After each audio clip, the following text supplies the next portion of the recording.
Hello everyone, welcome to net tutor. My name is Devraj Bhagat. आज का हमारा क्लास लेवल ऑफ टीचिंग्स का होने वाला है, जो कि टीचिंग एप्टीट्यूड का पहला टॉपिक है।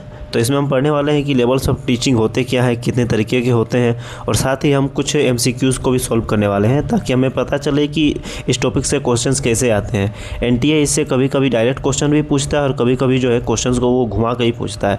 तो अगर हमारा टॉपिक क्लियर रहेगा तो किसी भी तरह का क्वेश्चन पूछे हमें उसे सॉल्व करने में ज़्यादा प्रॉब्लम नहीं होगा। तो चलिए हम देखते हैं। हमारा टॉपिक है लेवल्स ऑफ टीचिंग। तो सबसे पहले हमें ये जानना है कि लेवल्स ऑफ टीचिंग होता है क्या है। तो लेवल्स ऑफ टीचिंग को अगर हिंदी में बोले तो इसका मतलब होता है शिक्षण का स्तर, या आपका इसका मतलब ये हो गया कि जो टीचिंग होता है उसको अलग अलग जो है हम उसे अलग अलग फेज़ में हम उसे बांटते हैं। एक छोटा होता है, एक उससे ऊपर, एक उससे ऊंचा, ठीक है। एक बेसिक होता है, एक एडवांस होता है। हम इस तरीके से उसे देख सकते हैं। जैसे हम कभी भी कोई भी चीज़ की हम पढ़ाई करते हैं, किसी भी टॉपिक की पढ़ाई करते हैं, तो हम पहले उसके बेसिक्स को जानते हैं। उसके बाद हम उसके बारे जो है हम उसके एडवांस लेवल पे जानते जाते हैं। जैसे कि एप्पल के बारे अगर हमें पढ़ना है तो सबसे पहले हम छोटा में हम बचपन में हमने ये सीखा कि एप्पल क्या होता है, एप्पल इज़ अ फ्रूट। फिर धीरे धीरे जब हम ग्रो करते गए तो हमें पता चला कि वो उसमें हम फिर उसको हम बायोलॉजी में पढ़ते हैं, केमिस्ट्री में पढ़ते हैं कि उसमें कौन कौन से विटामिन्स पाए जाते हैं, मिनरल्स पाए जाते हैं। तो लेवल ऑफ जो लर्निंग होता है वो हमारे स्टूडेंट के हिसाब से वो लेवल ऑफ लर्निंग हो गया। लेकिन एक टीचर जब वो चीज़ हमें पढ़ाता है तो वो लेवल ऑफ टीचिंग हो जाता है। तो अलग अलग लेवल के टीचिंग्स होते हैं। तो पहला लेवल होता है आपका मेमोरी लेवल, दूसरा होता है आपका अंडरस्टैंडिंग लेवल, और तीसरा होता है रिफ्लेक्टिव लेवल। तो एक एक करके हम तीनों को देखते हैं। तो फर्स्ट लेवल जो है हमारा मेमोरी लेवल, इसे हम स्मृति स्तर भी कहते हैं। तो हमें ये भी याद रखना होगा एग्जाम के हिसाब से कि ये हर्बर्ट ने इसको प्रपोज किया था। तो ये हमारा जो लेवल ऑफ टीचिंग है उसका सबसे नीचे का स्तर होता है। तो इसमें होता क्या है कि ये हमारे जो रट्टा मारने का या फिर किसी फैक्ट को याद रखने का जो होता है वो लेवल है। जब हम एकदम छोटे होते हैं, जब हम अपनी पढ़ाई को शुरू करते हैं, यानी कि एक स्टूडेंट जब पढ़ाई को शुरू करता है, एक बच्चा, उस समय पे जो उसे सिखाया जाता है वो मेमोरी लेवल का पढ़ाई होता है। जैसे कि उस समय पे उसे ये नहीं बताया जाता कि एप्पल के गुण क्या है या फिर उसके फ़ायदे क्या है। उसे बस ये पढ़ाया जाता है कि ये फॉर एप्पल होता है और ये एक फ्रूट है। उसे सिर्फ याद कराया जाता है। उसे जैसे कि उसे 2+2 4 याद कराया जाता है। उसे ये नहीं बताया जाता है कि 2+2 4 हो कैसे रहा है या फिर ये क्या है, वो नहीं बताया जाता है। जैसे उसे वैल्यू ऑफ पाई बताया गया है, जैसे एग्जांपल में दिया हुआ है 3.14 होता है, लेकिन उसे ये नहीं बताया जाता कि पाई होता क्या है, इसका वैल्यू 3.14 क्यों हो रहा है, ये नहीं बताया जाता है। इसमें एक और एग्जांपल मैंने दिया है कलर्स ऑफ रेनबो। तो इसमें सिर्फ हमें ये बताया जाता है कि रेनबो के क्या क्या कलर होते हैं, कैसे होते हैं, वो कैसे बनते हैं, आसमान में कैसे दिख रहे हैं, ये नहीं बताया जाता है। बस उसमें कलर्स को बताया जाता है। तो इसी को हम मेमोरी लेवल कहते हैं। इसमें जो टीचर होता है वो आपका एक हिसाब से ऑथोरिटेरियन होता है, यानी कि वही जो वो बताएगा स्टूडेंट वही सीखेगा। उसमें स्टूडेंट का कोई भी हस्तक्षेप नहीं होता है। स्टूडेंट कोई भी सवाल नहीं पूछता है कि क्या है और क्यों है। स्टूडेंट बस सुनता है और सीखता है। टीचर उसे गलत सिखाए, सही सिखाए, वो अगर टीचर उसे बोलता है अगर टीचर उसे कोई भी चीज़ गलत भी सिखाता है और वो तो भी स्टूडेंट उसको सही मान लेता है। तो इसी को हम मेमोरी लेवल कहते हैं। इसमें स्टूडेंट का कोई रोल नहीं होता है, उसे सिर्फ सुनना है, सीखना है। एंड जो हमारा सेकेंड है वो है आपका अंडरस्टैंडिंग लेवल। ये आपका जो मेमोरी लेवल है उससे ऊपर का है, ठीक है। और इसको हम बोध स्तर कहते हैं। बोध का मतलब ही होता है समझ, ठीक है। तो इसको मॉरिसन ने इसको ही किया था, प्रपोज किया था। तो इसमें क्या होता है कि स्टूडेंट को जब हम कोई चीज़ बताते हैं तो वो चीज़ वो समझता है, और दो चीज़ों के बीच में वो रिलेशन को बता पाता है, वो सोचता है, समझता है। किसी भी चीज़ के बारे में जब हम उसे बताते हैं कि एप्पल इज़ अ फ्रूट या फिर एप्पल में ये होता है, वो होता है, तो उस चीज़ को वो समझता है, वो चीज़ को अपने अंदर लेता है, ठीक है। यानी कि इसमें जो स्टूडेंट जो होता है उसका रोल जो होता है वो एक्टिव होता है। यानी कि वो सिर्फ सुन के सीख नहीं रहा है, वो समझ भी रहा है कि क्या हो रहा है क्या नहीं। वो सही गलत के बीच वो फ़र्क करने जानने लग जाता है, ठीक है। जैसे कि मैंने इसमें एग्जांपल दिया है कि when student start explaining why and how the specific colours appears in rainbow, यानी कि स्टूडेंट ये पूछता भी है और समझने भी लगता है और बोलने भी लगता है कि जो कलर ऑफ रेनबो जो है वो सिर्फ 7 कलर या 8 कलर है वो नहीं बता रहा है, वो ये भी बता रहा है कि वो कैसे है, क्यों है, ये सब कुछ बता रहा है। तो ये आपका अंडरस्टैंडिंग लेवल है। और इसके बाद जो है आपका नेक्स्ट लेवल होता है, सबसे हाईएस्ट लेवल जो ये होता है, ये रिफ्लेक्टिव लेवल होता है। एडवांस लेवल का जो स्टडी होता है यही होता है, जिसे चिंतन स्तर कहते हैं। यानी कि इसमें स्टूडेंट खुद से हर चीज़ सोचता है, अपने दिमाग से कोई चीज़ को उपज करता है, नया थ्योरीज वगैरह देता है। जैसे कि जब PhD करता है कोई स्टूडेंट, या फिर कोई स्टूडेंट जब खुद से किसी एग्ज़ाम की तैयारी करता है कि उसे किसी टीचर की ज़रूरत नहीं है, वो खुद ही किसी एग्ज़ाम की तैयारी कर रहा है या फिर वो पीएचडी कर रहा है, रिसर्च कर रहा है, खुद के अपने दिमाग से अपने तरीके से वो प्रॉब्लम्स को निकाल रहा है, हाइपोथेसिस टेस्टिंग कर रहा है, सब कुछ कर रहा है, तो ये चिंतन स्तर होता है। इसे प्रपोज किया था हंट ने। और तो इसमें जितने भी तीनों लेवल्स को जिन्होंने प्रपोज किया था उनके नाम हमें याद रखने होंगे। जैसे कि पहला वाला जो था उसमें हर्बर्ट था, सेकेंड को मॉरिसन ने किया है, थर्ड को हंट ने किया है, क्योंकि कभी कभी हमें एग्जाम में नेम्स भी हमें पूछ लेते हैं, ठीक है। और ये जो है आपका ये हाईएस्ट लेवल ऑफ टीचिंग है, जैसे कि मैंने अभी आपको कहा। उसमें स्टूडेंट सब कुछ सोचता है, वो सिर्फ वो जैसे कि सबसे पहला में था कि स्टूडेंट पूरा पैसिव था, वो टीचर जो भी बोल रहा है सही मान के चला गया, ठीक है। और जो आपका सेकेंड लेवल था आपका अंडरस्टैंडिंग लेवल, उसमें भी स्टूडेंट क्या होता है, एक्टिव तो होता है लेकिन वो क्वेश्चंस नहीं पूछता, वो सुनता है, समझता है, टीचर एक्सप्लेन कर रहा है उस चीज़ को, वो समझ रहा है, खुद भी एक्सप्लेन कर रहा है, जैसे हम स्कूल में करते थे, 11-12 में हम करते थे वो उस टाइप का।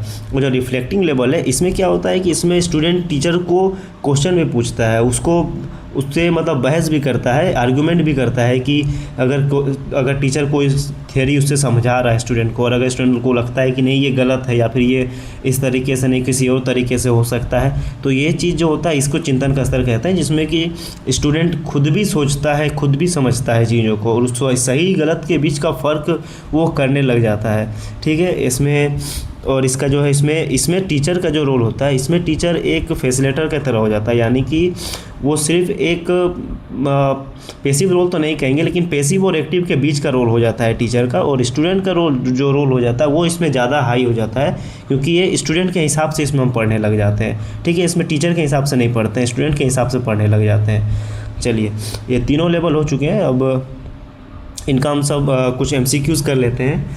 जैसे कि पहला क्वेश्चन है कि who among the following is considered the main proponent of the understanding level of teaching. तो इसमें पूछ रहा है कि अंडरस्टैंडिंग लेवल को किसने प्रोपोनेंट किया। तो इसका आप देख सकते हैं, जो आपका मॉरिसन थे, इसके फर्स्ट वाले के थे आपके हर्बर्ट, और तीसरे के थे हंट। तो इसका राइट आंसर हो जाएगा मॉरिसन, सेकेंड नंबर इसका राइट आंसर हो जाएगा। अब एक और क्वेश्चन है, in which level of teaching does the student focus primarily on memorising rote learning facts and information without necessarily understanding them. तो क्वेश्चन में ये पूछा जा रहा है कि जब कोई स्टूडेंट सिर्फ रट्टा मारने का काम करता है तो उस चीज़ को हम लोग को वो जो है वो लर्निंग का कौन सा या फिर टीचिंग का कौन सा लेवल होता है। तो रोट लर्निंग क्या होता है, मेमोरी लेवल, जहाँ हम सिर्फ रट्टा मारते हैं, हमें फैक्ट्स के बारे में कुछ भी नहीं पता, हम पैसिव तरीके से हमें जो भी बताया जा रहा है उसको सुन रहे हैं, उसको रट रहे हैं, बस वही है। नेक्स्ट क्वेश्चन हम देखते हैं, at which level of teaching is the teacher's primary objective to help students see relationship between fact and the application of the principles. तो ये आपका अंडरस्टैंडिंग लेवल का बात कर रहा है, जिसमें कि हम चीज़ों के बीच के रिश्ते को देखते हैं, उनमें सवाल नहीं उठा रहे, बस हम रिश्ते को देख रहे हैं। जैसे कि हमें टीचर बताया कि टीचर ने हमें कुछ बताया, हमें कुछ पढ़ाया कि ये ऐसे होता वो वैसे होता, हमने उस रिलेशनशिप को देखा, फिर हमने खुद से एक्सप्लेन किया अपने शब्दों में, लेकिन हमने कुछ उसमें नया नहीं किया, तो इसे हम अंडरस्टैंडिंग लेवल कहते हैं, ठीक है। नेक्स्ट क्वेश्चन देखते हैं, which of the following levels of teaching provides a democratic and independent environment for learners to analyse problems, find solution and develop a critical approach.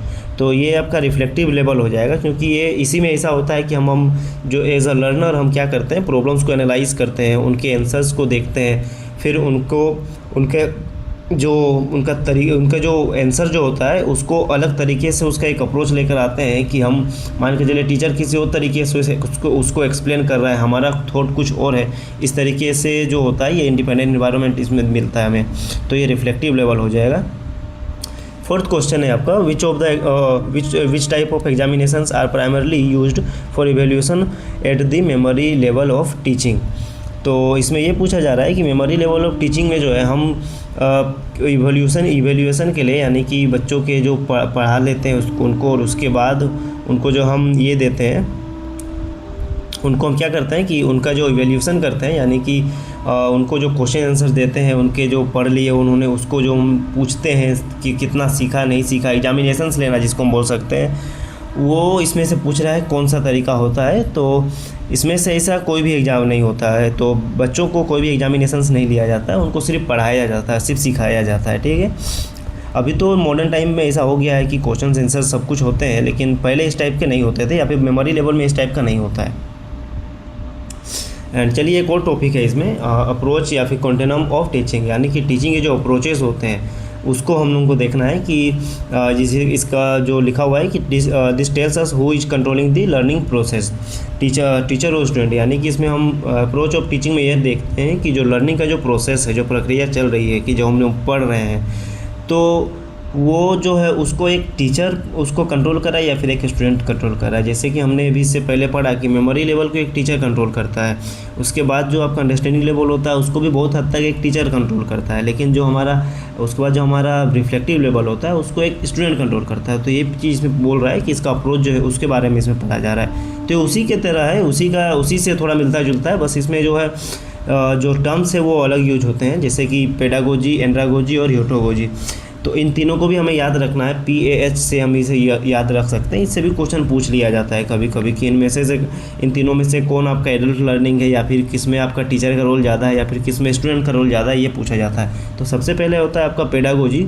तो ये आपका टीचर सेंटर लर्निंग होता है, जो कि आपका मेमोरी लेवल आप बोल सकते हैं, जिसमें कि हमें देख सकते हैं इसमें टीचर जो है बस बच्चों को पढ़ाता है, और जो स्टूडेंट होते हैं वो पूरी तरीके से डिपेंडेंट होते हैं आपके टीचर के ऊपर। और जो एंड्रागोजी है, एडल्ट लर्निंग, इसमें क्या होता है कि इसमें स्टूडेंट को टीचर कुछ चीज़ पढ़ाता है, उसके बाद फिर उसको उसी तरीके के प्रॉब्लम्स को सॉल्व करवाता है। जैसे कि हमें स्कूल्स में पढ़ाया जाता था, मैथ्स के कुछ फॉर्मूलेस हमें पढ़ाए गए, फिर हमें उसी से सिमिलर कोई क्वेश्चन दिया गया कि आप इससे सॉल्व कीजिए। तो ये आपका एडल्ट लर्निंग है, एंड्रागोजी यही है, ठीक है। और जो ह्यूटागोजी है ये सेल्फ डायरेक्टेड लर्निंग है। जैसे कि इसमें क्या होता है कि ये आपका एडल्ट लर्निंग से थोड़ा आगे का चीज़ है, जिसमें कि आपका जो स्टूडेंट होता है वो अपने प्रॉब्लम्स को भी खुद देखता है, उनका आंसर्स भी खुद निकालता है, उन्हें इवेल्यूएट भी खुद ही करता है। यानी कि खुद को खुद ही से आप वो जो है इवेल्यूएट करता है, ठीक है।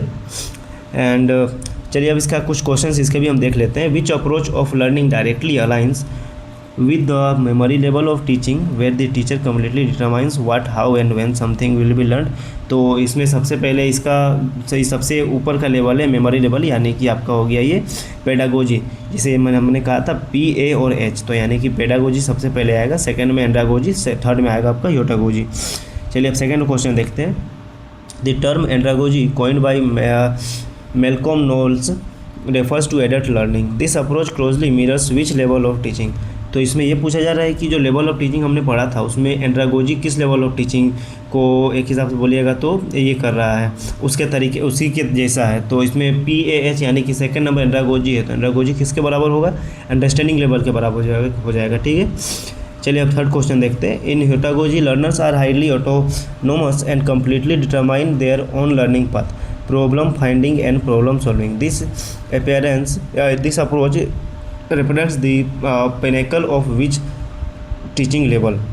तो इसमें ह्यूटागोजी का बात किया गया है, तो इसका जो आंसर होगा वो आपका रिफ्लेक्टिव लेवल होगा, ठीक है। इसमें देखिए ऑप्शंस में मेमोरी लेवल और रोट लर्निंग लेवल बोला गया है, दोनों एक ही है, ठीक है, दोनों लगभग सिमिलर हैं आपके। अब चलिए हम नेक्स्ट क्वेश्चन देखते हैं। Arrange the following approach to learning in the increasing order of learning autonomy. यानी कि आपका इसमें ये बोला जा रहा है कि ये जो आपके ऑप्शंस है चारों, इसमें से आपको ये बोला जा रहा है कि तीनों आपको इंक्रीजिंग ऑर्डर में लगाना है। यानी कि सबसे नीचे का लेवल कौन सा, सबसे ऊपर का लेवल कौन सा है अप्रोच ऑफ लर्निंग का। तो सबसे पहले का नीचे का लेवल आपका पेडागोजी था, PAH, यानी कि पेडागोजी, एंड्रागोजी एंड ह्यूटागोजी। तो इसका जो राइट आंसर होगा वो थर्ड नंबर हो जाएगा। और हमारा वीडियो भी यहाँ पे सारे क्वेश्चन हमने सॉल्व कर लिए हैं और टॉपिक्स को भी हमने देख लिया है अच्छे से। देखिए ये जो आपका टॉपिक है लेवल्स ऑफ लर्निंग, या फिर ये जो आपका PAH जो है आपका अप्रोच ऑफ टीचिंग, इससे क्वेश्चंस पूछता है NTA, कभी कभी बीच बीच में क्वेश्चंस पूछता रहता है। और अब क्या हो गया है ना कि कभी कभी ये बहुत घुमा के क्वेश्चन पूछता है, या फिर कभी कभी ये सीधा तो पूछता है लेकिन कभी बहुत घुमा के पूछता है। तो सीधा अगर पूछ लिया तब तो कोई दिक्कत नहीं, लेकिन अगर घुमा के पूछता है क्वेश्चन को हमें, तो उसमें हमें क्या होता है कि आंसर देने में हमें प्रॉब्लम होता है, और पेयर प्रेशर में हो सकता है हम जानते बावजूद गलत आंसर भी मार के आते हैं। तो इसीलिए हमें जो भी टॉपिक हम पढ़ते हैं उसके हमें पूरे अच्छे तरीके से पढ़ना बहुत ज़रूरी है, ताकि उससे किसी भी तरह का अगर वो क्वेश्चन पूछता है हमसे तो हमें उसे समझने में प्रॉब्लम ना हो, उसके आंसर देने में हमें प्रॉब्लम ना हो। तो आई होप कि आप लोगों को ये आपका जितना भी टॉपिक था वो आपको समझ में आ गया होगा। लेवल ऑफ लर्निंग क्या होती है, मेमोरी लेवल क्या है, अंडरस्टैंडिंग लेवल क्या है, रिफ्लेक्टिव लेवल क्या है, ये सब आपको हो सकता है आपको सब समझ में आ गया हो। देखिए अगर मैं आपको मेमोरी लेवल के बारे में बोलूँ तो ये आपका एक हिसाब से ये आपका थॉटलेस लेवल होता है, ठीक है। थोड़ा और मैं आपको इसको थोड़ा और वास्ट में बता देता हूँ मैं आपको। मेमोरी लेवल एक आपका थॉटलेस होता है, यानी कि इसमें क्या होता है कि इसमें आपको कुछ भी नहीं पता, सब कुछ टीचर को पता है। सही गलत जो वो आपको बता रहा है आप सही समझ रहे हो कि टीचर ने पढ़ाया है, सही है, ठीक है। आपका अंडरस्टैंडिंग लेवल क्या हो जाता है, ये थोड़ा डेमोक्रेटिक हो जाता है। क्यों हो जाता है, इसमें सिर्फ टीचर का ही नहीं है, डोमिनेंट नहीं है, बल्कि ये इसमें आपका स्टूडेंट का भी थोड़ा इसमें ही रहता है कि स्टूडेंट को भी समझ में आता है कोई चीज़ सही गलत, तो उसको भी समझ में आने लगता है, ठीक है।